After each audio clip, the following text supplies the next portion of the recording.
Well, welcome to our first workshop. This is entitled Can't Stop the Feeling Anymore, Compliance, Resistance, and the Use of Self from an Orthodox and Jungian Perspective. This workshop involves a panel that you see here. I'll introduce each member. First we have Pia Chaudhari, PhD, Analyst-in-training from the Jungian Psychoanalytic Association in New York. Next is Father Adrian Budica, who is the Director of Field Education at St. Vladimir's Orthodox Seminary in New York. Next is Father Levine, who's a chaplain, a major in the U.S. Army in Fort Belvoir, Virginia. And lastly, we have Michael Monhart, who's also an analyst in training at the Jungian Psychoanalytic Association in New York.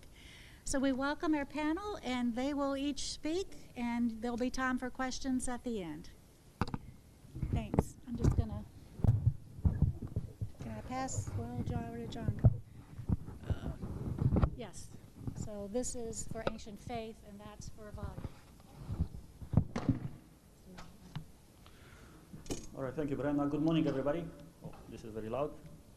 My name is Father Adrian Budica, and we are blessed to have you with us to be part of what we call ACPE, which is short for the Analytic Psychology and Orthodox Christian Consultation. We're in dialogue with each other, and for the next 5 minutes or so, I'll give you an introduction of what ACPE, how it came together, and some of the activities that we have presented, and then we'll go into a discussion about compliance, resistance, and the use of self, as the title suggests. We've been introduced, and I think each one of us will give a brief introduction of what we're doing before our panel. And then the panel we plan to have, when we say consultation, that means that we try to have a discussion here, but then we would like to have a discussion with a large group, with all those of you here present. So that means after we speak for about 8 to 10 minutes each, maybe less, we'll introduce you and we'll welcome you as part of the dialogue with us here. ACPE began in 2015, the winter 2015-2016, and it started as a personal interest at St. Vladimir Seminary. Several of us discovered that we have a common interest as Orthodox Christians and resonating with Carl Jung developmental psychology. And we have created the group. On our website, we say that Ecumenical Patriarch has said that all the creation is a sacrament. All of creation is a locus of encounter with God, and the natural order of creation is divine theophany. So in this spirit, this initiative, ACPE, was born out of a desire to better understand the human person, part of creation, and in the Orthodox tradition, the image of God as it heals and it flourishes. And we thought, and we made this statement, and it's still on our website, that Orthodox Christianity and the Jungian or analytical psychology have each a tradition of exploring the depth of a person, the psyche, and until recently their insights have been separated by thousands of years of cultural, geographical, and linguistic differences. In our rapidly evolving world, we believe there is now an opportunity. We believe that this is an opportunity for us, for real discourse between the two, to share perspective and discover possible areas of resonance and collaboration in our respective ways of pursuing healing in the contemporary society. So in the next few slides, I'll give you an example of the meeting that we had in 2017 and 2018. In 2017, we started, it was an all-day meeting at Union Theological Seminary, and we had the first part of the morning small group discussions. And as you may see on the slide, we put together themes to look in parallel, for instance, at deification and individuation, or the shadow, or the feminine. So there were small groups. And then we came into a large group and we had presentation. This is the program of the day. And here is an example of a quote that we provided and we put in parallel Carl Jung saying about the shadow. The shadow is a moral problem that challenges the whole ego personality, for no one can become conscious of the shadow without considerable moral effort. To become conscious of it involved recognizing the dark aspects of the personality as present and real. This act is essential condition for any kind of self-knowledge, and therefore, as a rule, meets with considerable resistance, the word of the day, if you will, the word of the conference. And we put that in dialogue, resistance, with the Orthodox Christian theology, specifically. Anytime in the Orthodox tradition we talk about Christ trampling down death by dying, and Saint Siluana Matatos inviting each one of us as Christians to keep our mind in hell and do not despair. How is that similar and how is that different when we talk about shadow? What is the overlap and what is the stark difference? In March, earlier this year, we had a meeting again at the Union Theological Seminary, and the title was Being and Becoming, a conversation from Jungian and Orthodox Christian perspective. We talked more anthropological themes, and the panel was Father John Baer, Pia, Dr. Harry Fogarty, Father Sean, who is here, and Michael was the moderator of that meeting. And in a similar way, there was a panel discussion and then questions from people there. And here we are, show and tell. I've told you about it, so let's show you how it works. We hope to have a small discussion on Can't Stop the Feeling Anymore, compliance and resistance, and the use of self from an Orthodox and Jungian perspective, and then welcome your comments and your questions, your participation, your reactions to anything that were presented. So, Michael?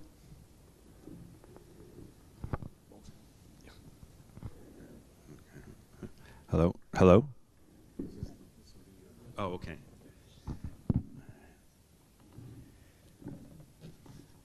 Oh, I'm really happy to be back in this very inspiring environment again, especially with my colleagues.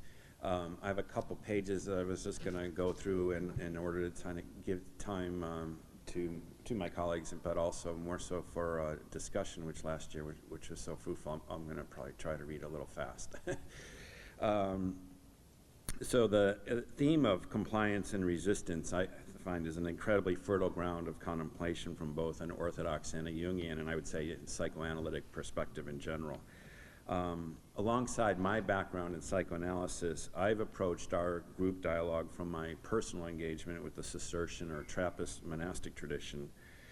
The Cistercians look with reverence and for guidance to the early Christian fathers and mothers, most especially to the desert experiences at the foundation of Western monasticism. And I would say for me, most influential have been the writings of Evagrius and Cassian. In both Jungian and psychoanalysis and in the writings of these early monastics, we find centuries and cultures apart, modes and methods of self-transformation, with the added sense that transformation brings healing.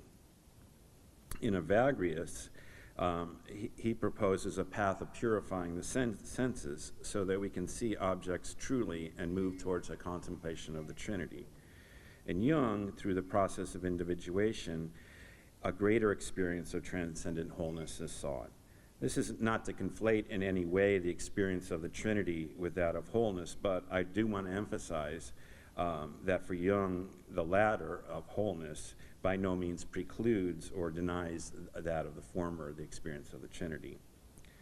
So in a way, compliance and resistance is one of the points of most curiosity at the heart of our group's dialogue from the very beginning. In our first meeting, one of the most potent topics of conversation was the uses and dangers of fantasy. In a psychoanalytic setting, I would cast compliance and resistance as when to comply with, when to pursue, amplify in an analytic session a fantasy, an image, and when in general it should be resisted. To some degree, this is a conscious decision, but I would also see compliance and resistance in the sense of when and how to comply with the grace of God and feeling the humbling edge of our resistance to God's will and grace. In Jungian terms, we would construe this as a compliance to the call of the self and resistance, in more classical psychoanalytic terms, as a mechanism of obstructing access to the unconscious. And I think Father Sean will kind of demonstrate this in very clinical terms in his work. For the sake of time, I'm going to focus on the former dialectic of compliance and resistance in the case of fantasy. While the early monastics developed a seemingly comprehensive demonology, born of it, there was a wisdom born of the experience of isolation in the desert, that mere suppression, and here I'm considering suppression as resistance, doesn't always work. Inbar Graver, in a fascinating new study of early Eastern monastic traditions, asceticism of the mind, writes, quote, "The paradoxical effects of suppression shed new light on the nature of the challenges involved in the practice of attentiveness. At the same time, they underscore the observational skills of the Desert Fathers and their followers, who seem to be well aware of the counterproductive effects of attentiveness when misapplied. From their own experience, they knew that an anxious, teeth-gritting effort to repel evil thoughts and the demons that lurk behind them is ineffective and even counterproductive. As Cashin admits, the more earnestly we try to fix our thoughts upon God, quote, the more vehemently the mind is carried away by wandering thoughts and shifting distractions. Similarly, Mark the monk insists that the only way to escape from a tempting thought is through patience and prayer. If you would oppose it without these, it only attacks you more strongly, she writes. Clinically, we see this mind carried away most acutely in cases of borderline disassociated pockets, say, of drug, alcohol, or sexual addiction. Or we can see it in a newly married individual who, as their relationship continually deepens, finds themselves increasingly consumed and preoccupied with minor molehill annoyances that quickly cascade into a mountain that threatens the very existence of the relationship. It's an almost reflexive or compulsive pull towards catastrophic thinking, a compulsive fantasizing that the worst is going to happen, which leaves no room for the others and no room for the input or the reception of the grace of God. So the Desert Fathers were known for a radical hospitality, a setting aside of all personal desires and needs of the moment to offer an unconditional welcome to a guest. Yet at the same time, their spirituality is a spirituality of resistance, even spiritual warfare against the machinations and trickery of the devil. So how did they discern between guest and devil? How do we in the consulting room discern between the guest appearing in the guise of a fantasy, of a dream, in a charged encounter with a spouse or with a coworker? How do we distinguish between that guest who can bring new life, new energy, a pathway of healing, from the devil in a guest guise who wants to lead us down the same pathways of habitual action? My reflections on this notion of radical hospitality were triggered by a statement of Evagrius, who wrote, "If Abraham, seated in the front of his tent, saw someone passing by, he welcomed him by his deed. And for those who lived in impiety, he spread a table. And by receiving foreigners, he did not miss the opportunity of meeting angels." All those who have lived abroad know the sweetness of hospitality and have been entertained by it as guests, when also a gentle word prepares a sweet table for the heart. With great zeal, then, let us practice the kindness of hospitality, that we may welcome not only angels, but also God. For the Lord says, "As you did to one of the least of my brothers, you did it to me." And then here comes the real kicker, I think, where it kind of shows the experiential foundation of Evagrius and the fathers in general. He writes, "One of those who partake more gnostically in the practical life answered thus: the zeal of hospitality and a generous service rendered with enthusiasm usually destroys the fantasies of the demons that resound in the heart, if indeed one is free in some way of at least material concerns. When these things are done with humility and contrition of heart, they usually deliver more quickly one who suffers from fantasies." So I'm really intrigued by Evagrius' statement that hospitality rendered with enthusiasm destroys the fantasies of demons. What does he mean? In the analytic context, there is the experience certainly of giving voice to a fantasy and then sharing it with another that can loosen the effective grip it can have on a person. There's perhaps a confessional aspect to this sharing, but I think ideally in an analytic environment, it becomes more relational. That is, it's part of the formation of a dyadic relationship that between the analyst and the analysand that allows a third perspective, a third position to emerge. And so practically in the analytic situation, I'll look at where is the image coming from? Where is this generation point? Does it come from a dream? If so, I'll privilege it as a direct communication of the unconscious. Does it come from a synchronicity or even a less mild correspondence of events that give rise to a question, a fantasy, or an affect? If so, likewise, I'll regard this as at least partly unconscious in origin and privilege it. On the contrary, if it's a conscious fantasy, one that is being repeated, and sometimes, one that is being repeated, then I won't give it as much weight unless there is something new at the edges of the fantasy. Could this be akin to the desert monk welcoming the unknown stranger, while at the same time, if the stranger shows up again and again, no longer unknown, but all too familiar as an image of deceit or deception, they'd be turned away or fought, resisted. In this case, I try to work at mindfulness and a resistance to the fantasy, noting its arising and resisting it. I think Winnicott, the British psychoanalyst, really contrasted these the kind of good fantasy and bad fantasy in very clinically applicable terms. He wrote in his book, Playing in Reality, quote, "Dream fits into object relating in the real world." And here he's saying dream and object relating in the real world is in contrast to fantasy.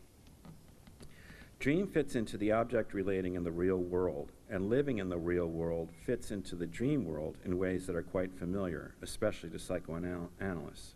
By contrast, however, fantasizing remains an isolated phenomena, absorbing energy but not contributing to either dreaming or to living. To some extent, fantasy has remained static over the whole of this patient's life. That is to say, dating from very early years, the pattern being established by the time that she was 2 or 3. And this is in a clinical case presentation, which is I'd recommend. Another distinguishing feature between these two sets of phenomena is this, that whereas a great deal of dream and of feelings belonging to life are liable to be under repression, this is a different kind of thing from the inaccessibility of the fantasizing. Inaccessibility of fantasizing is associated with dissociation rather than repression. And I think this is the key point he's trying to make. Gradually, as this patient begins to become a whole person and begins to lose her rigidly organized dissociations, she becomes aware of the vital importance that fantasizing has always had for her. At the same time, fantasizing is changing into imagination, related to dream and reality. The qualitative differences can be extremely subtle and difficult to describe. Nevertheless, the big differences belong to the presence or the absence of a disassociated state. So the key difference for Winnicott in distinguishing between fantasy, which brings one away from the real world object relating, or from a religious perspective from the possibility of relationship with God, and dream and the real world relating, is the presence of dissociation. Dissociation by its nature resists conscious control. It is the presence of literally aspects of psyche which are not associated with ego control or even oftentimes awareness. This is where I think Evagris's notion of radical hospitality is perhaps applicable. The disassociated aspect is something which can defy conscious resistance. But in the clinical setting, if it is welcomed, it then is sometimes possible over time and with much work to bring it into association and to transform it into productive, creative imagination. Thanks.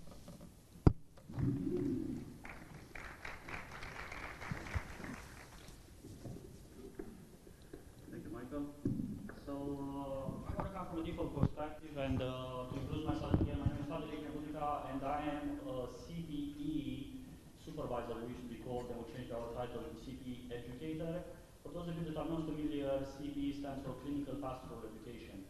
Clinical Pastoral Education is a form of experiential learning where people from different backgrounds, but specifically those that are in ministry, are invited to be serving in clinical settings. Many times it's in a hospital, but it can be in a prison, in the military, in several places. And they bring together their personal experiences together with their theology and put in dialogue with the behavioral sciences. Just as an introduction, I am the educator, and I invite people to do exactly that.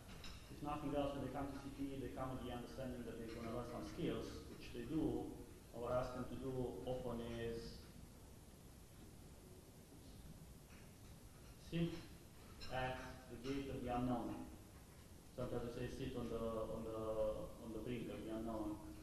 Just look at it and be with each other, even when there's a lot of unknown in front of you. So with CPE, we talk a lot about the use of self. And as a CPE definition, they talk about the student has to learn to make use of self, and they describe it as emotional availability, clear and responsible boundaries, positive use of power and authority, and non-anxious and non-judgmental presence. Now this is a level 2, or what we call in CPE, advanced level CPE. Why is that? Because in level 1, if nothing else, students just become familiar with the idea of counter-transference. And I'm going to expand on that in the sense that even in CPE, because we reflect again many of the behavioral sciences, and I would argue that in the theological field, we start with this idea that counter-transference, bad. Deal with it, be healed, and then you can come and serve others. Make sure it doesn't come in the way of you being in the midst of others. If nothing else, as an Orthodox Christian, I start by saying, I'm not there to offer anything of me. Oh no, God forbid. I'm there to live in the wisdom of God, right? The wisdom of the fathers and the wisdom, which is why many people when they come to CP, what do you mean? What I'm feeling in the moment? What does that have to do with anything? What does that have to do with what I bring to the patient or to the setting, right? So I'm building on the concept of Pamela Cooper White. She wrote the book Shared Wisdom. She's at Union Theological Seminary. And one of my colleagues in ACPE actually, her name is, Yvonne Valeris. She talks about 3 types of use of self. She talks about the instrumental use of self, which is just sharing a past experience, and if nothing else, if you don't want to say exactly what it happened, you might say, if something like this happened to me, or when something like this happened to me, I felt X. Is that how you feel? And that's a very shallow level, if you will, and to some students, even that is dangerous. It feels very dangerous. And she's arguing that there's a deeper level to that, to share something that is a present experience, and sometimes maybe we have processed some of it, but we really have strong emotions. So sometimes we're going through something in our life, and to share something to the people that we're ministering to, again, it goes even deeper. And finally, she's making this argument for the use of self, which she calls transcendental, transpersonal actually, use of self, which is the most immediate, raw emotion that the caregiver, chaplain, priest, physician, whoever it is, has in the moment to take the courage, if nothing else, the spontaneity of that emotion in the moment and bringing it to the setting. So Pamela Cooper White actually, she has this example that many times if you or I are caregiving for somebody, and then we're talking to them, and they say, man, Father Adrian, you look really nervous. A classical training of that would say how they approach that, where it's it's a red herring, it's a fight for power, they're trying to overturn, they're trying to, it's asymmetrical, they want to take care of me. Anyway, stay away from it, don't even engage it, right? And we are arguing, again, based on this shared experience and staying together in the unknown. Actually, Pamela Cooper White used the Jungian term, which he himself borrowed from the alchemy, sitting together in the pool of shared knowledge, being together in the pool of shared knowledge. So what if, as a caregiver, I say, you know what, you're right, I am nervous. And then to engage that and to bring it back to the relationship again, not that the patient will start taking care of me, but if nothing else, to wonder what that does to the relationship, the fact that I acknowledge my feeling, the way you said earlier, Michael, even some thoughts or fantasies or feelings that come up, Jung is inviting us to say that they mean something, they're meaningful to the relationship, to the caring relationship that we have with each other. So this is the pool of shared knowledge, and I have a slide later where I compare it to the Good Samaritan. If nothing else, recognizing we are going on the same road. We are all walking from Jerusalem to Jericho, actually. I have not arrived at the destination, and I come back to help the one that fell among the thieves. But we're all on the same road. We're journeying together. I might be further on the journey, but I'm still on the journey. And the good thief, also, we know in the Orthodox tradition, if nothing else, is acknowledging and rebuking the other thief. He's saying, don't you see that you and I are in the same condemnation? So acknowledging that we are there. So I argue that God is present in the spontaneous, in the unplanned. We all see relationship, and God is intervening to change courses. So what are the assumptions that I bring to this relationship? Generally speaking, we tend to refuse or resist feelings, just like you said, Michael. From a more traditional aspect, culturally we have been raised by saying, well, if you're feeling this way, what are you going to do about it, right? So that comes to our care-giving relationship. If you're feeling this way, deal with your anger first, and then come back and take care of this person, right? As opposed to, yeah, and what does it mean that you are angry in the moment? That in turn, when we shut down our emotion, I think that it shuts down the intra and interpersonal connections. And as a matter of fact, in the scripture, God is inviting us to give me all your heart. Let us commend ourselves, we say in the divine liturgy, ourselves and one another. All our light, everything that we are and we have, we give to Christ. We talk about empathy because in Hebrews, we talk about Christ as being the high priest who can suffer with us. And we, again, I said it earlier, God is present in the spontaneous, unplanned. We meet God in the present moment. So when I say the pool of shared knowledge, the pool of common knowledge, some people, especially in the younger generation, might think that it looks like this. We plug in together in the common knowledge. And my response is, nope. Why not? Because the pool of shared knowledge, Jung would argue that brings us together with each other. We're not plugging in something that's outside out there, but that actually connects us to each other, that makes us being together as humans. And again, as I mentioned earlier, the Good Samaritan is the image of Christ, of taking on himself, taking us, taking the human, so that we be with us. Finally, I would like to add with a beautiful story that I found again in the writings of the Desert Fathers. It seems like there's a synchronicity there. If you're familiar with Abba Macarius, he has this beautiful story of use of self. In a nutshell, he's sitting by his cell and Satan is passing by. Now think about Abba Macarius recognizing who that person is and knowing exactly what he's doing and how he looks like. And Satan is wearing these flasks. And in very short, what is this about? I'm going to the brothers to the monastery. Abba Macarius was living by himself, secluded, far away from the pleasant monastery. What is this that you're doing? Well, I'm going to go to the brothers and I'm going to tempt them. And if this thing doesn't work, I'll try this one. And if this doesn't work, I'll try this one. And I'll try this one. And he said, okay, go ahead. So when Satan comes back, Abba Macarius is asking him, so how did it go? I mean, paraphrasing. I'm sorry for that. So he said, not good, not good. Most of the brothers, they rebuked me, and none of them, I tried this and nothing. And Abba Macarius is insisting and saying, well, was there really nobody there that actually took on this? And he said, well, wait, there is this one brother that every time he sees me, he's like dancing around and so happy, and he's the one that I can actually play with. Talk about, engaging it. What's his name? Theopemptus, godsend, if you will. So Abba Macarius picks himself up from far away where he is. He goes to the monastery, and he is meeting, of course, the brothers are glad to see him. He hasn't been there in a while. After everybody's done, he wants to see this brother alone by himself, and he's asking the brother, when they were alone, he asked, how are you getting on? And Theopemptus replies, thanks to all your prayers, everything is all well. And the old man asks, do not your thoughts war against you? He replied, no, up until now, everything is all right, because, and this is in the sayings of the Desert Father, he was afraid to admit anything. Abba Macarius said, the old man said to him, see how many years I have lived as an ascetic, and praised by all, I am old. Even though I'm old, the spirit of fornication troubles me.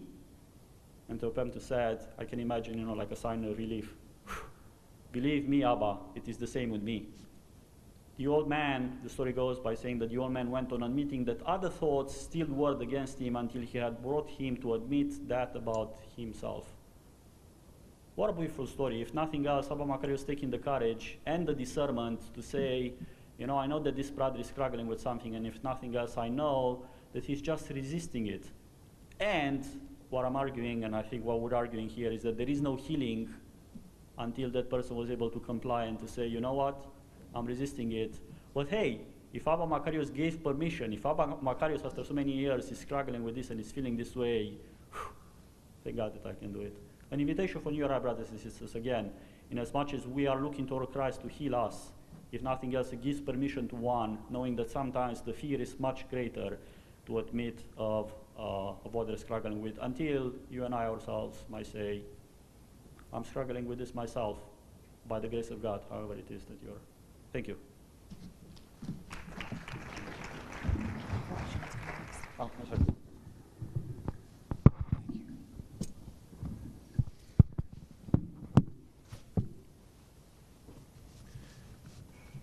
Okay. So I'd like to talk about compliance and resistance in military clients.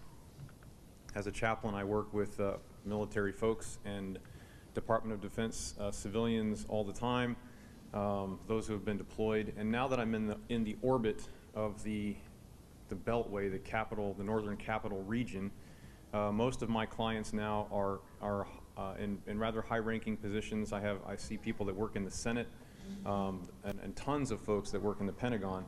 So these are people that have obviously deployed much, worked very hard, and are burdened by many of the things that veterans carry. And that's just a kind of a glimpse of what my client population looks like. And I've been trained by the Army. The Army sent me to school to do a marriage and family therapy program, and then to do this work as my main job for at least the next couple of years. So lots of interaction with military individuals and a lot of couples and a couple of families. So compliance and resistance, I just wanted to talk about in general. Both of these terms I see operating on a two-way street in the therapeutic setting. Client to therapy, either resistance or compliance, and then therapist to the client, resistance or compliance. And the openness to influence between the two people in the exchange, I'm kind of looking at Carl Jung's metaphor of conjunctio, a union, a merging of lives. And in this metaphorical world, eros, love, is a key element in the therapeutic relationship. And therapeutic relationships can lack love. And that's, Father Adrian was talking about that, to stand outside, stand away, to keep the relationship at arm's length. Certainly therapeutic relationships can be inappropriately guided by misappropriated love, and that ends up looking like misconduct. That's obviously not the goal. But therapeutic relationships can also lack love and compassion and those kinds of images. So a lot of times the therapeutic relationship can be interrupted by a resistance to eros, to love.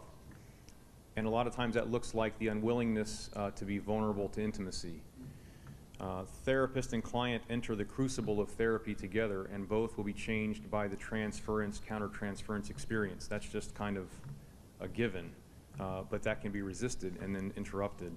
Managed properly, this intimacy can lead to healing of the soul, not just for the client, but also for the therapist. It's probably axiomatic that we don't enter into this work in order to heal ourselves. It's as obvious that many of us do that unconsciously. And calling to the priesthood and calling to any helping profession can often be a calling from a deep sense of woundedness that seeks remediation in that work. So that would not be the best scenario, but rather a conscious acceptance of the fact that when we enter into this work, we will be influenced. There's no way to keep at arm's length. And so managing that relationship such that it happens in a way that's beneficial both to the client and to the therapist would be, I think, a worthy aim. Now shifting from in general to military personnel. The military community is a paradox. There is an abject obedience to authority, and in the counseling experience, the therapist is an authority figure, irreducibly and unavoidably.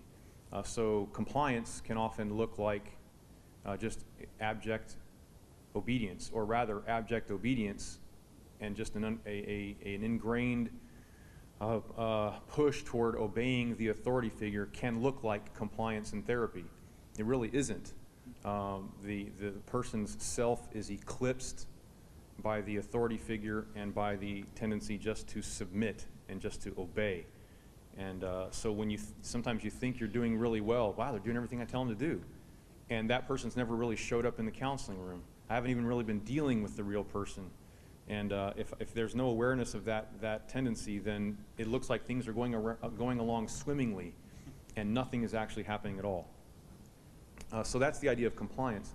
Resistance to therapy in the military context often looks like a resistance to this erotic, this eros-inspired intimacy. Military personnel don't do vulnerability. They don't do intimacy, which has some ramifications for their marriages constantly, but also within the therapeutic context, they just don't like it. So there's often an unconscious, sometimes a very conscious unwillingness to confront the shadow self. Jung calls this confrontation, as Father Adrian and as Michael pointed out, this kind of confrontation with the shadow, a profoundly courageous act that requires great moral effort. It's not easy to see that which I am that I would rather not be. Not necessarily my evil self. The shadow is not always equated with evil, but the part of me, the self that has been shamed, banished, contains my inferior function. The part of me that could bloom and grow as a manifestation of the flourishing of my personality, growth into my true and authentic self. That confrontation is often of great concern to military personnel, especially those who have been in combat, where the shadow does include some rather dark and difficult elements. So resistance to therapy may not be resistance to me as the therapist, or even to the therapeutic process so much as resistance to vulnerability, an inability or an unwillingness to go into that vulnerable space and be changed by it. Military people are influencers. They are not the influenced, which is ironic because they're coming to counseling. But they don't often know why they're coming. They think they do. And then it becomes quickly visible that this relationship is for something a little bit different than they expected. And if they're willing then to take that step, we can do a lot of wonderful things. A lot of times there's a real strong resistance to that vulnerability. So countertransference, the therapist's unconscious unwillingness to get close to the monster. Working with military populations brings you really close to a lot of evil, a lot of darkness, and if in the countertransference I'm resisting the entrance into that space with the client, then we are again disengaged and not really moving forward in a most effective way. That can look like a lack of eros, a lack of compassion, or a fear of contamination by moral evil and taint. They've been in the crucible of war, and it's yucky and bloody and dirty, and I don't want to get that on me. So you stand over there, and I'll listen to you from here, and I won't enter the crucible with you. A refusal to join, sometimes out of secret contempt. In the wider therapeutic community, there's a lot of folks that have no real room in their moral framework for those who fight and kill.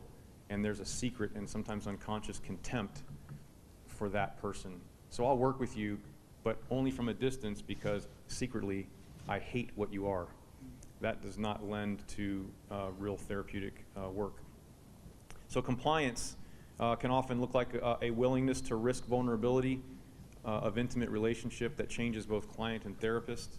It can look like that, it can be that, and that can be helpful.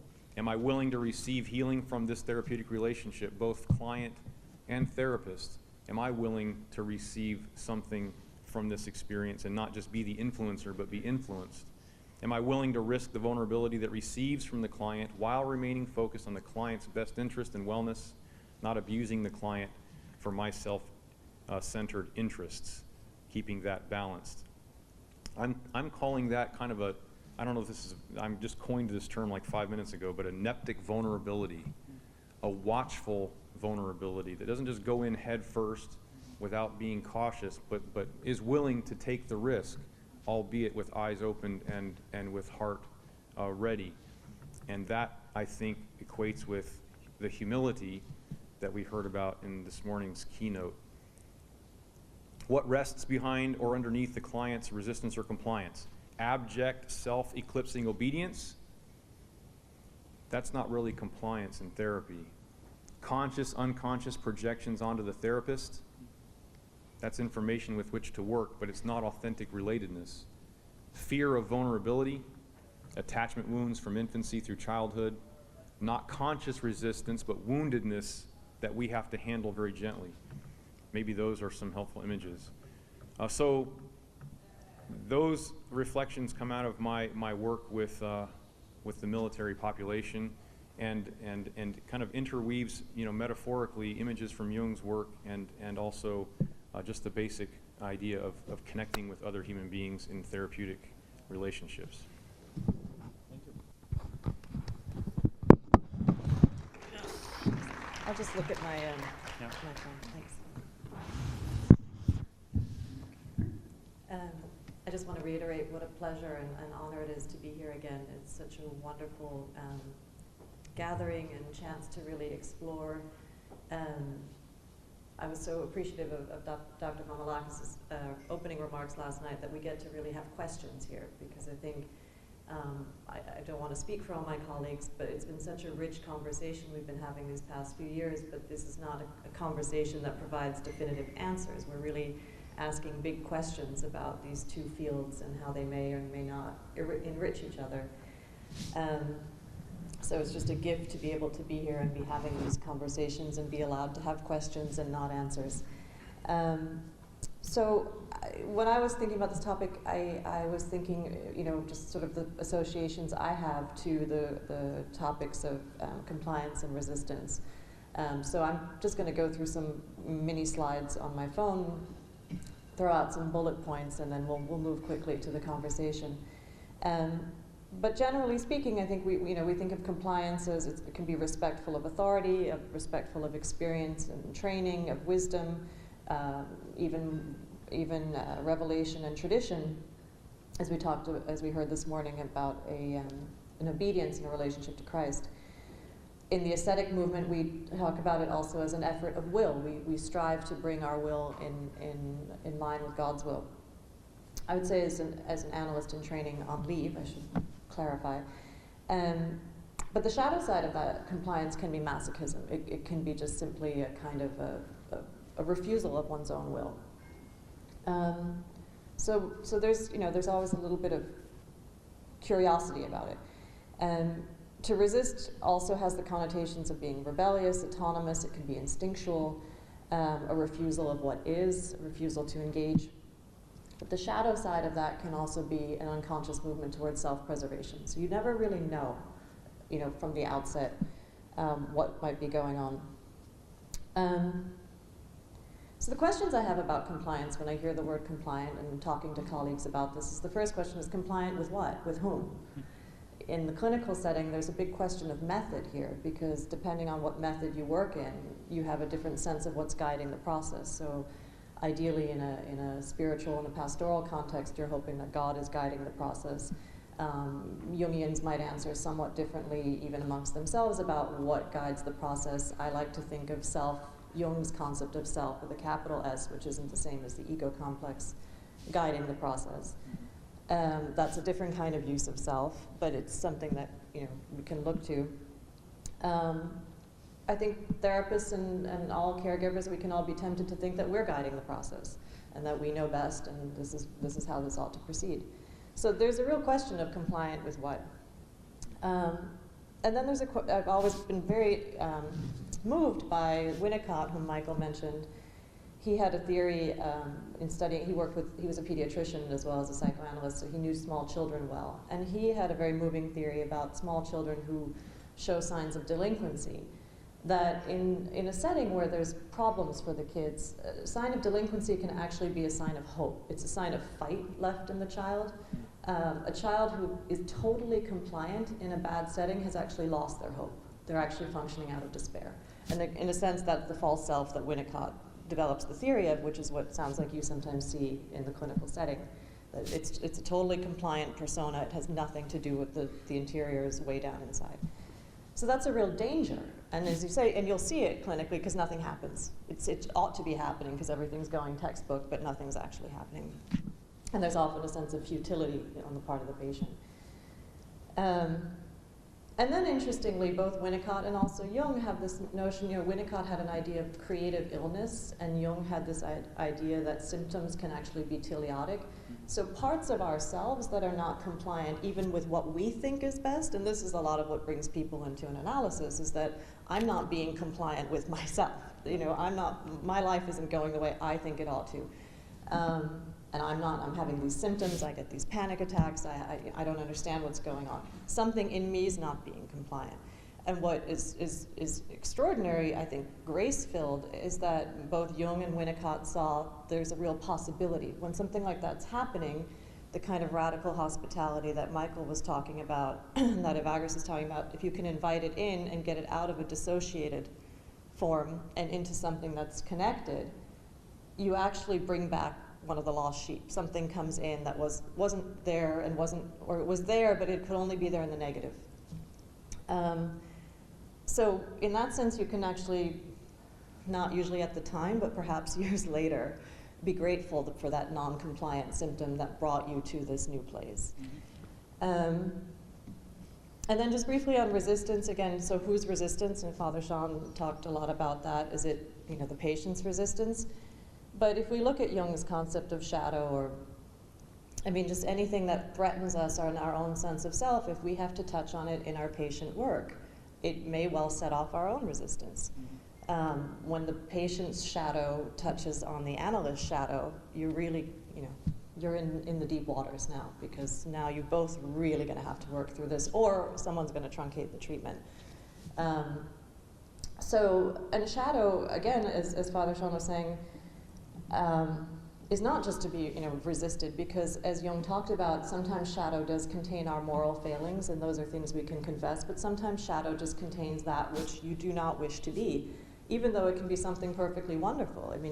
If you were a ballerina growing up in a family of mathematicians, and you were always told that math is the only career forward, all of your artistic drive might just fall into shadow. It doesn't mean it's bad, it just means you deemed it bad and it went into shadow. But it will keep knocking in some other way, shape, or form in a way that feels non-compliant with your life's trope. So I think from the analytic side, we try to be very, very curious about what the non-compliance is. Let's just see. So what talks in the shadow? So just a brief foray into the theology of it, of more like the anthropology. And I've spent a lot of time wondering about it, and this is what I have managed so far. St. Maximus the Confessor had an extraordinary theory of will, of the human will. And he described the thelemic will as the natural will, is the power that longs for what is natural and contains all the properties that are essentially attached to nature. But because of our fallen nature and because of our fallen situation, we don't actually have strong access to the thelemic will. We can't just sort of move from it and act from it. So he described the gnomic will, which Andrew Louth elaborates, and I apologize, my slides seem to be better up there than they are on my phone, but let's see if you can hear me. But basically, gnomic willing is the deliberative willing. Should I have coffee? Should I have tea? That's an easy one. Should I skip this class? Should I go to this class? That's a little more. Should I marry this person? Should I not? Should I go to church today? All these kind of, when you're exerting your will, which is often what we're exhorted to use in terms of compliance. Use your will. So that's the kind of gnomic will. But if we look at Maximus's overall anthropology, which I don't have time to really get into, but his understanding that the logoi of being, that we all have this kind of innate principle within us that is derived from the logos, is essentially true to who we are, and forms a kind of a blueprint of our life, then something in us is connected, as we know as Orthodox, to the image of God. That's very closely linked to the thelemic will. What my question has been for a long time now is, can the thelemic will ever show up as resistance to situations where, like in the clinical setting, where you have basically what we would call the unconscious is pushing, a dream, an image, a repetition compulsion. can that be related to this deep will, which has a very hard time expressing itself because we put layer and layer and layer of construct and sin and all kinds of stuff on top of it? So this is just a question I have about how some of this thinking could work with an anthropology that's quite complex in itself, and I hope St. Maximus will forgive me for trying to at least be in conversation with his theories. But it is interesting because the gnomic will, the more it's integrated with the thelemic will, the more whole the person is considered to be. And this, I'll just close with, that for St. Maximus, integration was a primary trope, if you will, of his theology. And it was integration through eros, that, as Andrew Louth says, that for St. Maximus, we are creatures who love with a love that integrates all the layers of our being. And what I've been hearing from my colleagues today is very much the sort of, as Michael was saying, bringing the dissociated into the associated through love, through hospitality. And Father Sean is talking about the eros and the mutual influence, and again, there's the love there. And Father Adrian's talking about a real empathy that actually involves entering into and being vulnerable and being true with the other. All of these have an aspect of love to them, and they end up having an integrative capacity. And what's fascinating is they break down resistance. I mean, what I was hearing and what all of you were saying was that it's the empathy that calms the resistance. It's the inviting the demon, not inviting the demon, but engaging in a way in hospitality that calms it down, naming it properly. It's working with, you have the resistance to the vulnerability, but once you can get through that, if you can, real work can be done. So there's something in empathy that actually resistance, it sounds to me like it actually tames resistance in some way, or transforms it, really, is what we're talking about, and brings it into the realm of what can be transfigured. And I think that's very beautiful. So thank you. Thank you.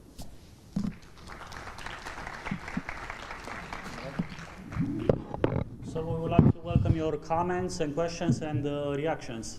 Anything that you might find hard to resist, or on the contrary, something that seems way out there and maybe completely off. What do you think of this, and maybe how are you part of this conversation? Please come to this microphone. Ask questions. First, can you hear me? Is this working? No, that's it.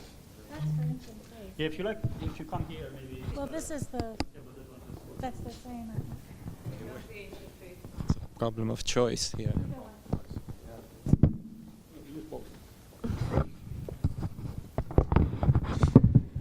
First, thank you very much. I've been looking forward for this seminar, for the questions you're asking, also what kind of questions and reflections are stirring up in me.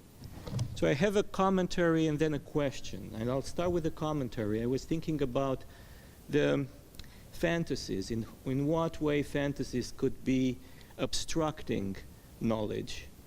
And the example with the radical hospitality, some other analysts, like from a Lacanian perspective, he would ask, well, you're looking at the fantasy, but what is the desire behind that fantasy that functions like a projector and projects that fantasy? You need to know that desire. Or, as with Desert Father and his radical hospitality, his desire in himself turned off the projector on the other side, something that is not being seen here. On the other hand, I'm thinking about the dissociative part of us, those who are, you said they are not under conscious control. I believe they are not even under unconscious control either, that they need someone else there. First, they need to become fantasies to be integrated. So that's the comment. The question is about the shadow, and how much, how deep, and how necessary is to know the shadow from an Orthodox perspective. We know at confession, the priest does not need to hear everything for something to happen. And no psychoanalyst, I think, would say, well, you don't need to, or go head on like an idiot. But there is a big difference, I think, in how the shadow is treated. Thank you.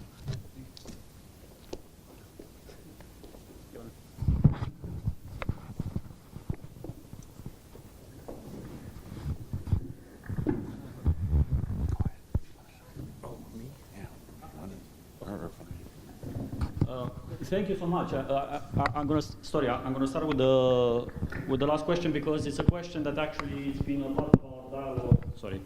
For the last 4 meetings that we had, is how far is too far, if that's what I hear you asking. And if nothing else, from an Orthodox perspective, I mean, we might have a sense of how deep is too deep. And I don't think I have an answer for the general interpretation of it. I think it comes down to the individual, and I can join with you in the idea that maybe as a psychoanalyst, pursuing it too far would not be of spiritual benefit to another, is what I hear you saying. I'm always struck when we have the cycles of the tones. So when we have tone 6, we sing about Christ in the resurrection. We say, when Mary stood at thy grave, and the angelic powers are at the tomb, and then thou hast descended into Hades, and you weren't tempted by it. What? You, Christ, descended into Hades, and you weren't tempted by it. Like, what does Hades have that might tempt Christ? Again, it's something that I continue to reflect on to my practice, and if nothing else, to my teaching, because I'm more of an educator. I'm thinking that it's this temptation that sometimes going too deep into that might lead me to being in temptation and staying in that Hades. If nothing else, I want to believe that the tone 6 Scroparion, Apolitikion, however you call it, says that Christ went to the deepest of the deepest of the deepest. There is no place actually in Hades. St. Silouan actually tells us that Christ went all the way to the bottom of it, and there is no place in Hades where Christ hasn't been before us. Now this is Christ, and I'm trying to follow him, and if nothing else, I can understand that being there's a temptation actually, and by the grace of God, I try to say maybe too deep is too deep. Is that helpful?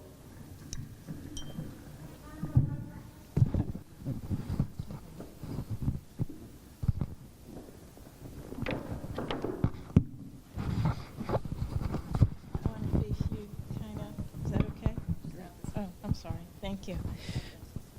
Thank you. Am I on mic? Use both, but one is for the Oh, boy. High technology. Thank you. I love Carl Jung. My master's thesis at Rutgers University with the Department of Religion used a lot of Jungian works. Metamorphosis, The Journey of Initiation. As a visual artist, storyteller, poet, caregiver, end-of-life caregiver, these are such profound energies. But I do have a question, and it's not a criticism, but it's a very deep concern that, in my mind, in my heart. We're dealing with these powerful energies, and we open portals in our lives to these powerful energies. As Orthodox Christians, how do we reconcile these archetypes, these shadows? How do we reconcile and embrace these concepts and experiences that may be viewed as antithetical, dangerous, and even occult, as hidden and shadowed? I recently retreated 1 week to a women's Orthodox monastery in South Carolina. I'm called to go to the monastery. There wasn't one Jungian book in the library. There wasn't one book on tarot, numerology, astrology, divination, all subjects that I have studied because of my interest as an artist and poet. Where do we draw the line? Where do we draw the boundary to protect ourselves, but to be both explorers and adventurers, and to be filled with knowledge that may be beneficial? Where do we draw the line?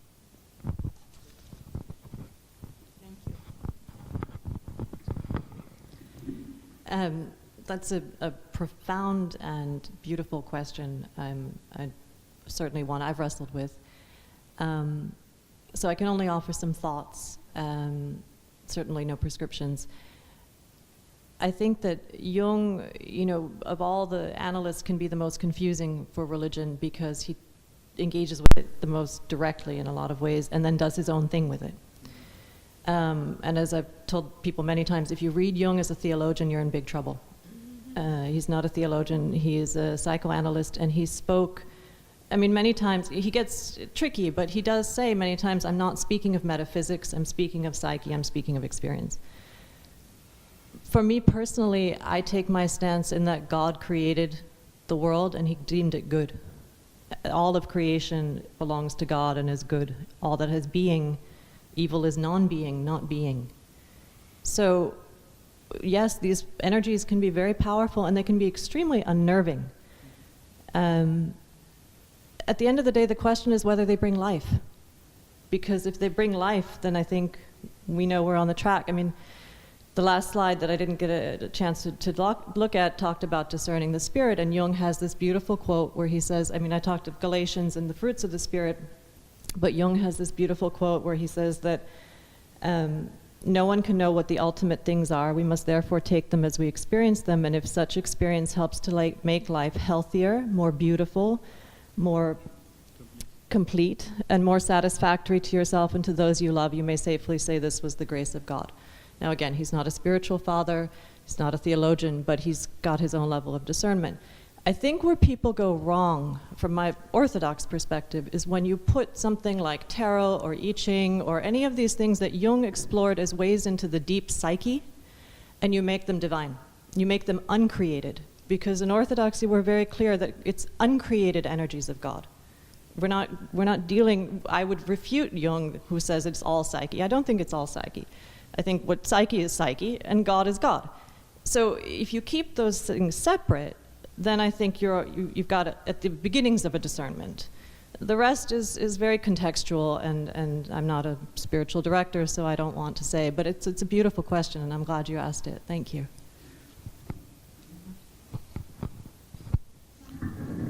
If you will, thank you also for the question. Speaking of use of self, I'm not sure where you're, oh, here. Hi. The first time Pia and I met at St. Vladimir Seminary at the chapel, we had a short conversation, and I started emailing her, and if nothing else, I started sharing with her exactly this. Hey, I'm reading St. Silouan, and he talks about keep your mind in hell. How far away is too far away to keep mind in hell? And actually, we had a few email exchanges, and then we decided maybe it's better to talk in person, if nothing else, to have this conversation of, there is this danger, and I resonate with you actually. When you asked the question, it brought me exactly back to the fact that, again, if there is synchronicity, you are something that we ourselves continue the conversation and trying to understand. Yeah. Father Stephen Muse gave me an interesting quote the other day. We were talking about the work of ministry and how easy it is to burn out, and the quote is, if you don't do your night work as a priest, the liturgy is not going to go so well for you.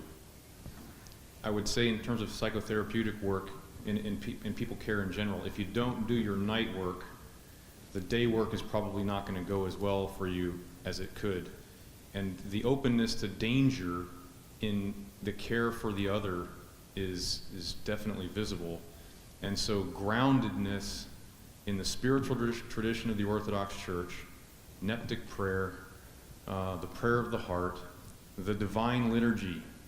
So psychology and in many ways, the things that we're doing as human beings and looking at phenomena, we're creating constructs to try to define and describe what we're looking at.